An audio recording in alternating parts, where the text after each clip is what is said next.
So, eto na anak ko. Sa wakas, nakarating na tayo sa Kape, Sinauna dito sa Domingo Guevara, Mandaluyong City. Pasukin na natin sila. Try natin magkape sa kahapon. Hi! Andito na kasi sa Kape. Sa Kape Sinauna. Ay, sila natin yung location nila. Mukha namang mabango kahit mukhang may amoy yung mga nasa loob. Charot. Hindi ka tingnan natin sila, guys.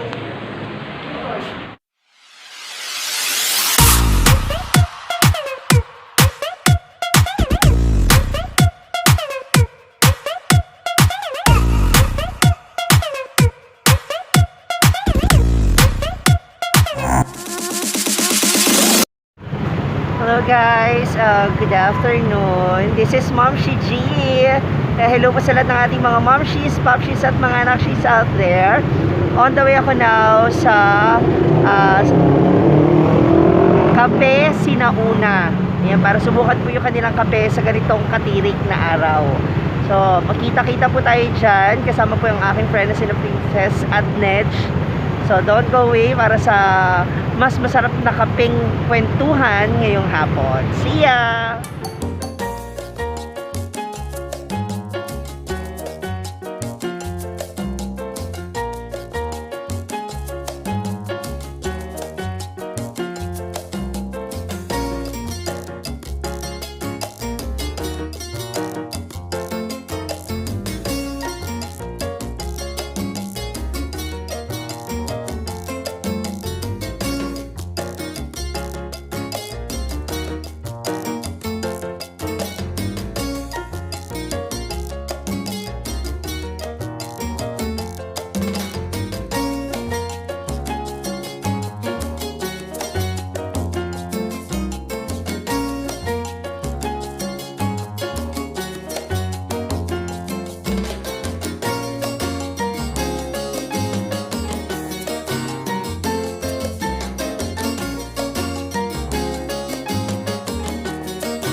So, eto na anak ko. Sa wakas, nakarating na tayo sa Kape Sinauna dito sa Domingo Guevara, Mandaluyong City.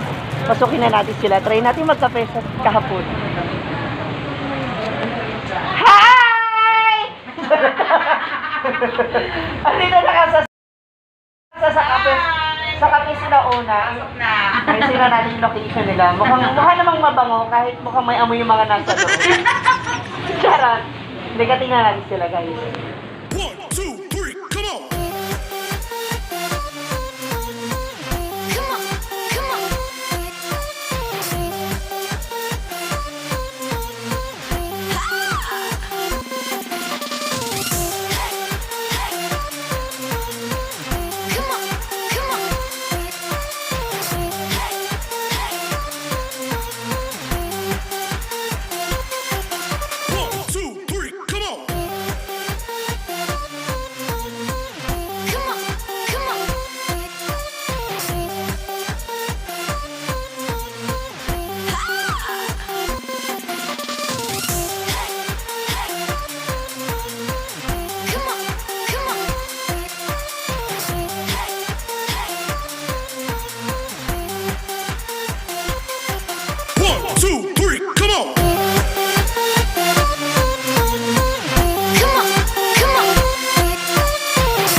Ito naman po si Momshie G at welcome to my channel. Ayan. At ngayong araw po ay makakapanayam natin ang isa sa aking malalapit na kaibigan dito sa Mandaluyong City na merong kakaibang negosyo.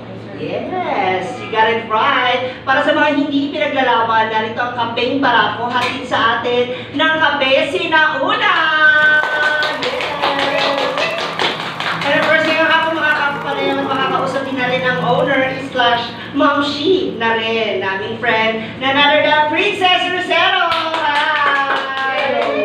Kasama rin natin yung kanyang sister. Later makakausap din natin siya. Pero bago pa man ang lahat, Princess, kamusta muna? Okay naman.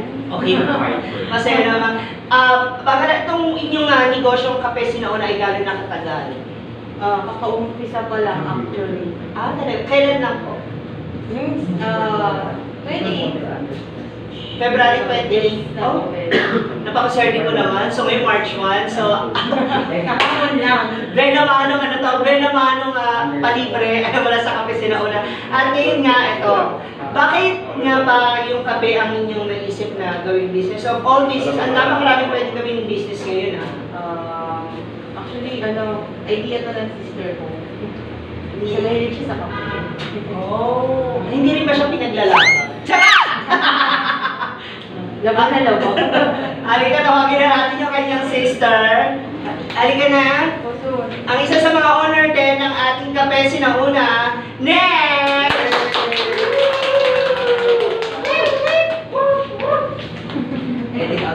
Si Miss Nej na nakangek-ngek short. Kasi ako ready. Kaya sa interview natin ngek, kung alam ko rin na saan nag-spaghetti ako. Okay, next. Sabi kasi ni sister mo, ang idea, bakit nagkaroon ng Kape Sinauna? Actually, kasi franchise to.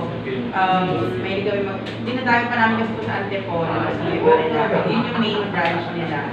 Saan sa Antipolo? Marilaki. Sa Marilaki. Sa Marcos Highway. Okay. Sa Marcos Highway. Tapos yun, gusto rin namin pwede mag-franchise. So, trinay namin. Okay. Sige, para naman sa mga coffee lover out there, kasi since kagaya mo, napakahilig mo rin sa kape, paano mo naman may encourage yung ibang mga tao hindi naman gano'ng kahilig sa kape? Ano ba mga benefits ang pwede nila makuha? Hindi ako sure. Actually, hindi. Masarap. Ako, for me, hindi naman ako... Personally, kasi sabi mo coffee lover ka, ano ba yung nangyayari? Ano ba yung nararamdaman Hindi mo? ako dun sa sa lasa ba? Sa lasa. Kaya neto kasi, brewed. Brewed? Ano siya? Brewed coffee. Brewed. So yung brewed, merong sister yan? Brewed.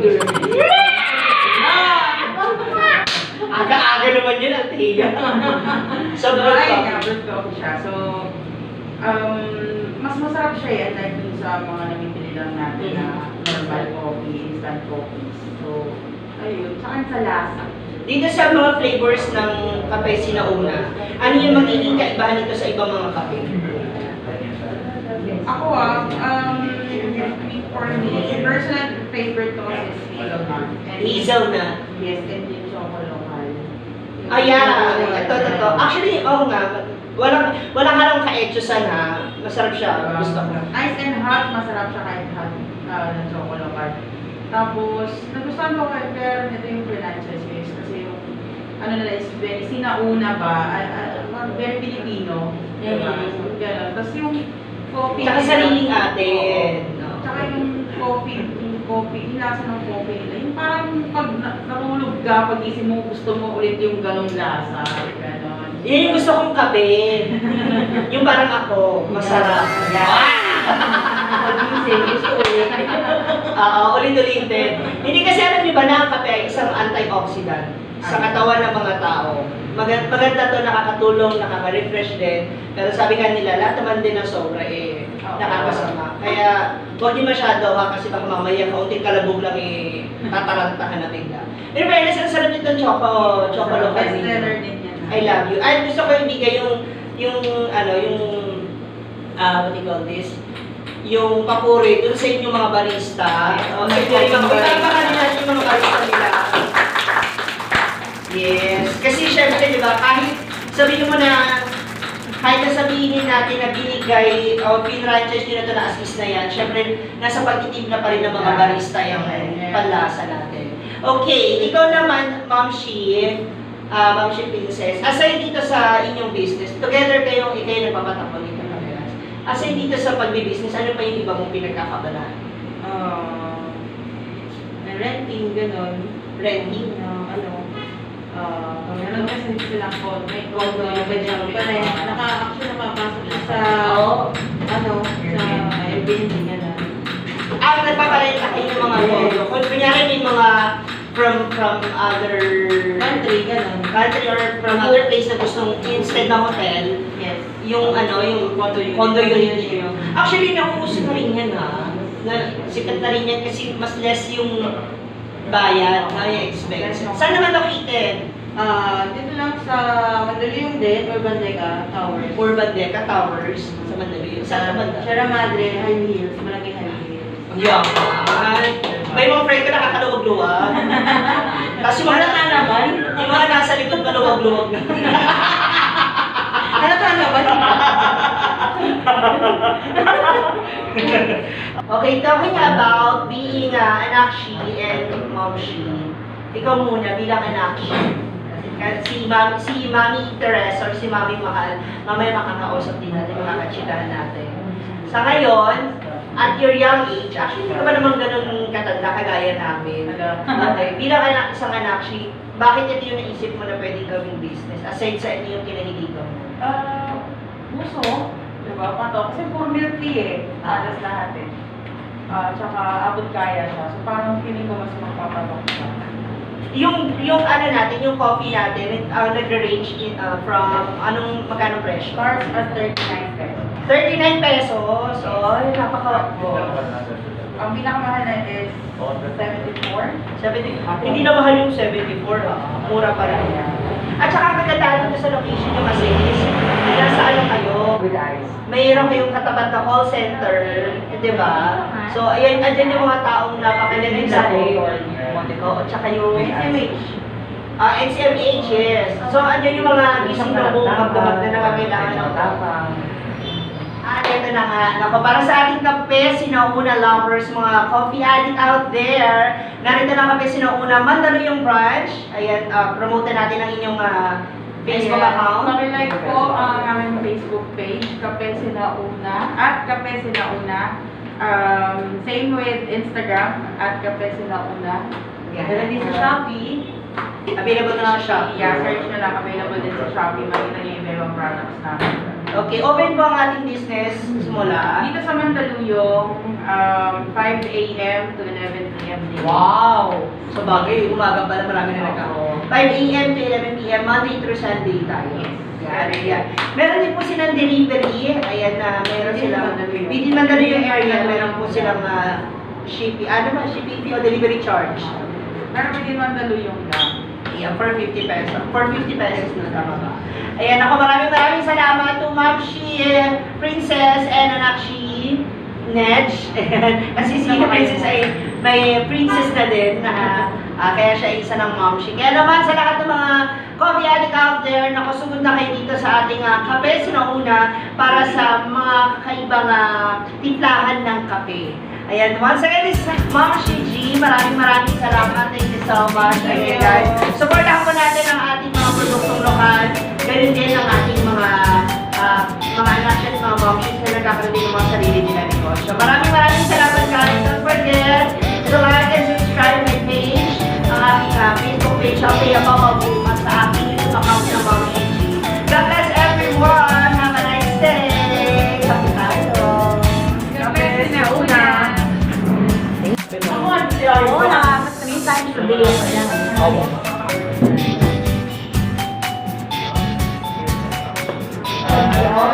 Ang servidora. Tari ng servidora, pasmado